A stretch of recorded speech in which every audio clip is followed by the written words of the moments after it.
السلام علیکم ورحمۃ اللہ وبرکاتہ۔ ناظرین کرام، اللہ کے نبی صلی اللہ علیہ وسلم کا فرمان گرامی ہے، آیت النفاق ثلاث، منافقت کی تین علامات ہیں، تین نشانیاں ہیں۔ اس حدیث کے اندر اللہ کے نبی صلی اللہ علیہ وسلم نے منافقت کی تین علامات بتائی ہیں۔ پہلی نشانی، اذا حدث کذب، جب وہ بات کرے تو جھوٹ بولے، یعنی زبان سے جھوٹ ہی نکلے، اور یہ منافقت کی پہلی نشانی ہے۔ وَإِذَا وَعَدَ أَخْلَفَ، اور جب وعدہ کرے تو وعدہ خلافی کرے، اپنے وعدہ کو کبھی پورا نہ کرے، زبان سے وعدہ کر لے کہ میں یہ کروں گا، اس کے بعد میں اسے پورا نہ کرے، یہ منافقت کی دوسری نشانی ہے۔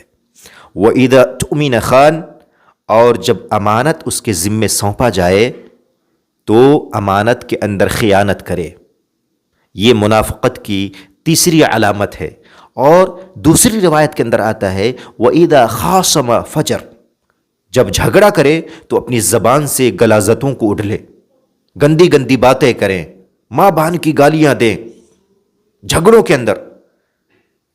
اور اسی طریقے سے ایک اور روایت کے اندر آتا ہے وَإِذَا عَاهَدَ غَدَرَ، اور جب وہ معاہدہ کرے، ایگریمنٹ کرے تو ایگریمنٹ کو توڑ دے۔ اور یہ پانچوں چیزیں، یہ الگ الگ روایات کے اندر منافقت کی نشانیاں ہیں، اور اس قسم کو نفاق عملی کہتے ہیں اور نفاق اصغر کہتے ہیں۔ اسی لیے مومنوں کو بچنا چاہیے ان تمام چیزوں سے۔ اللہ تبارک و تعالی ہم سب کو نیک عمل کرنے کی توفیق عطا فرمائے، اور نفاق اصغر اور نفاق عملی سے بچنے کی توفیق عطا فرمائے۔